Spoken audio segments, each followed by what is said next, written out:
கிறிஸ்துவுக்குள் அன்பானவர்களே, இன்றைய நற்செய்தி உங்களுக்காக. இன்று லூக்கா நற்செய்தி 9ஆம் அதிகாரம் 46 முதல் 50 உள்ள இறை வார்த்தைகளிலே யார் பெரியவர், யார் நம்மை சார்ந்தவர் என்று இறைவன் கற்றுத்தருகிறார். அன்பானவர்கள், இன்றைய இறை வாசகத்தில் ஆண்டவரை பின்தொடரும் சீடர்களுக்குள்ளே ஒரு வாக்குவாதம், நம்மில் யார் பெரியவர் என்று. ஆண்டவர் சொல்கிறார், யார் முதல்வனாக இருக்க விரும்புகிறீர்களோ அவன் எல்லாவற்றுக்கும் கடையனாக இருக்க வேண்டும் என்று.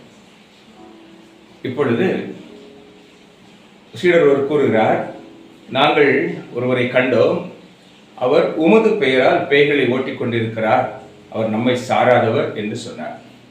உடனே இயேசு சொல்லுகிறார், நீ கவலைப்படாத, நமக்கு எதிராக இராதவர் நம்மை சார்ந்தவர் தான் என்று சொல்லுகிறார். அன்பானவர்களே, இது எவ்வளவு மிக மிக பொருத்தம் இந்த நாட்களிலே நாம் வாழ்கின்ற இந்த சமுதாயத்தில். முதலாவது, தலைவன் நமது இயேசு முற்றிலுமாக தாழ்ந்து தாட்சியின் மறு உருவமாய் அர்ப்பணத்தோடு ஆண்டவருக்காய் எளிமைய வாழ்ந்து இறையரசை கட்டுகிறார். ஆனால் அவரது சீடர்களோ நம்மளை யார் பெரியவன் என்ற போட்டி மனப்பான்மை, தாட்சி இல்லாத ஒரு நிலை. இன்று இப்படித்தான் இருக்கிறது. தலைவர் நல்வழி காட்டுகிற தலைவர்களாக இருந்தாலும் தொண்டர்கள் அல்லது சீடர்கள் போட்டி பொறாமையிலே யார் முதன்மையானவன், யார் முன்னால் நிற்பது, யார் இதை செய்வது, நீ எப்படி முன்னால் நிற்கலாம், நான் செய்யணும், நான் தானே முன்னால் நிற்கணும், இந்த போட்டி பொறாமைகள் ஆண்டவர் நமக்கு அழகாக தெளிவாய் காட்டுகிறார். ஏன் இந்த போட்டி பொறாமை? நாளைக்கு ஒரு நாள் இந்த இயேசு இஸ்ராயல் அரசராக மாறினால் ஒரு உயர் பதவி வேண்டுமே, அது இப்பொழுதே நான் முன்னிலையில் நிற்க வேண்டும் என்ற ஒரு எண்ணம். இது எங்கும் பரவி இருக்கிறது, சமூக வாழ்விலும் ஆன்மீக வாழ்விலும். தலைவர் ஒரு வழிநடத்துவர், ஒரு நல்லாயன் என்றால் அவர் முன்னால் தன்னை பெரியவனாக காட்டிக்கொள்ள வேண்டும். சொல்லாலும் செயலாலும் சிந்தனையினாலும் ஒன்றும் இல்லாமல் இருக்கும். ஆனால் வெளிப்படையான நாடகங்களினால், நடிப்பினால், நான் எல்லாவற்றையும் செய்கிறவன், நான் தான் உயர்ந்தவன், என் தலைவர் என்னை பார்த்து மெச்ச வேண்டும் என்று முகமூடி அணிந்த மனிதர்களை திருப்திப்படுத்தும் பணி செய்கின்ற போலி மனிதர்கள். ஆண்டவர் அவர்களை சாடுகின்றார். நீ தாட்சியோடு, பொறுமையோடு, அர்ப்பணத்தோடு பணி செய்தால் ஆண்டவர் உன்னை உயர்த்துவார். இது முதல். அடுத்தது, அங்கு ஒருவர் உமது பெயரை சொல்லி பேய்களை விரட்டுகிறார், அவர் நம்மை சாராதவர், என்ன செய்வது என்று மிகுந்த பொறுமை இழந்து கேட்கிறார். ஆண்டவர் சொல்லுகிறார், அவர் நமக்கு எதிராயிராதவர், நம்மை சார்ந்தவர். விற்று உலகத்துல இந்த சமூக வாழ்வில், ஆன்மீக வாழ்வில் ஒரு நல்ல காரியம் செய்தால் உடனே பார்க்கறது, அவன் நம்ம ஜாதியா, நம்ம கூட்டத்தை சார்ந்தவனா, இவனால நமக்கு ஏதாவது பிரயோஜனம் இருக்கா என்று பார்த்தால் அதன் பிறகு முடிவெடுப்பார், நம்ம ஜாதி தான், இவனால எனக்கு ஒரு பிரயோஜனம் இருக்குன்னா ஐயோ நீர் வல்லவர், நல்லவர் என்று அவரை மெச்சுவார்கள். அதே சமயம் அவன் செய்கின்ற காரியம் நல்ல காரியமாக இருக்கும், ஆனால் என் கூட்டத்தை சாராதவன், என் ஜாதியை சாராதவன் இருந்தால் இவனெல்லாம் யார் இந்த வேலைக்கு விட்டது, ஒரு கையால் ஆகாதவன், இவன்லாம் ஒரு மனுஷனா என்று அதே நாவு இப்படி பேசும். காரணம், அவன் செய்கின்ற நல்ல செயல் ஆண்டவருக்கு உகந்தது, இது மனித இனத்திற்கு தேவையானது என்று மனம் சொன்னாலும் இந்த ஜாதி வேற்றுமை, ஏற்றத்தாழ்வு, நமது குழுவை சாராதவன் என்ற போட்டி மனப்பான்மை அந்த நல்ல செயல் செய்வதற்கு தடையாகி விடுகிறது.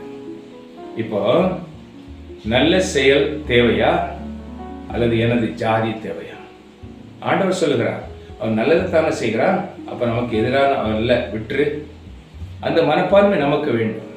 அவன் யாராய் இருந்தாலும், எந்த ஜாதி, எந்த இனம், எப்படிப்பட்டவராய் இருந்தாலும் அவன் செய்கின்ற காரியம் ஆண்டவருக்கு உகந்ததாகவும் மனித சமூகத்திற்கு பயனுள்ளதாக இருந்தால் அவரை மெச்சுவதற்கான இந்த உயர்ந்த உள்ளம் நம் ஒவ்வொரு மனிதருக்கும் தேவை என்று இறைவன் கற்றுத்தருகிறார். எங்கு பார்த்தாலும், குறிப்பாக ஆலயங்களில், பங்கு பெறவியில், பாடற்குழுவில், நற்செய்தி ஊழியர்களிலே இந்த போட்டி மனப்பான்மை இன்றும் இருக்கிறது, இருந்து கொண்டு தான் இருக்கு. அழகையின் வஞ்சனையிலே வீழ்ந்து ஆண்டவர் அருளை இழந்து போன ஊழியர்கள் அநேகர்.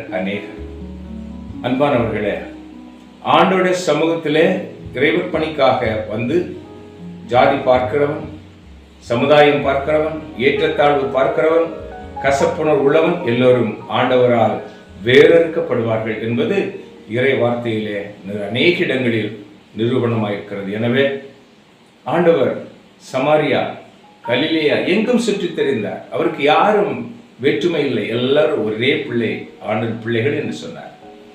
நாம் அந்த மனப்பான்மையோடு யார் நல்லது செய்தாலும் பாராட்டும் மனதை கொண்டவர்களாய், நான் பெரியவனாக வேண்டும் என்று விரும்புகிறவர் முதலிலே கால்களை கழுவும் அளவுக்கு தாழ்ச்சியுடையவர்களாய், பொறுமையுடையவர்களாய், எல்லோரையும் அன்பு செய்வர்களாய், ஏற்றுக்கொள்பவர்களாய், மன்னிக்கும் மனிதனராய், எல்லாவற்றுக்கும் மேலாக கனிவான வார்த்தையை பேசும் நல்ல உள்ளத்தினராய் இருக்க வேண்டும் என்று இந்த இறைவன் கற்றுத்தருகிறார். ஜெபிப்போமா.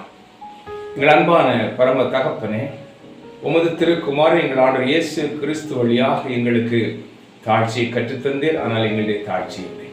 அன்பை கற்றுத்தந்தீர், எங்களுடைய கசப்பு நிறைய இருக்கிறது. பொறுமையை கற்றுத்தந்தீர், நாங்கள் பொறாமையால் மிகுந்து நிற்கிறோம். அப்பா, நல்ல காரியம் செய்பவர் யாராயினும் ஏற்றுக்கொள்ளும் மனதில்லை. அவர்களை வெறுப்பது, கசப்பு வார்த்தைகளை பேசுவது, அவமானப்படுத்துவது, கூட்டம் சேர்ந்து அவருக்கு எதிராக சதித்திட்டம் தீட்டுவது என்றுதான் இன்றைய உலக சமுதாயமும் ஆவிக்குரிய மனிதர்களும் இன்று இருக்கிறார்கள். அப்பா, அன்று பரிசேயர்களையும் சதுசேயர்களையும் மறைநூல் அறிஞர்களையும் சாடியையும் இயேசுவே, இன்று நீர் எங்களுக்கு கற்றுத்தரும் பொறுமையையும் தாட்சியையும் அன்பையும் எல்லோரையும் ஏற்றுக்கொள்ளும் மனப்பான்மை தர வேண்டும் என்று எங்கள் அன்னை மரியாளோடு சேர்ந்து இயேசுவின் நாமத்தில் துதிக்கிறோம், ஜெபிக்கிறோம் நல்ல பிதாவே, ஆமென். அன்பானவர்களே, நாம் உண்ணுவது ஒரே அப்பத்திலிருந்து, அருந்துவது ஒரே கிண்ணத்திலிருந்து. இந்த அப்பத்தில் உண்டு இந்த கிண்ணத்தில் பருகுவோர் அனைவரும் ஆண்டவரின் பிள்ளைகள் என்ற உணர்வோடு நாம் ஒருவரை அன்பு செய்வோம், ஏற்றுக்கொள்வோம், இந்த நாளையும் இனிய நாளாக்குவோம். ஆமென்.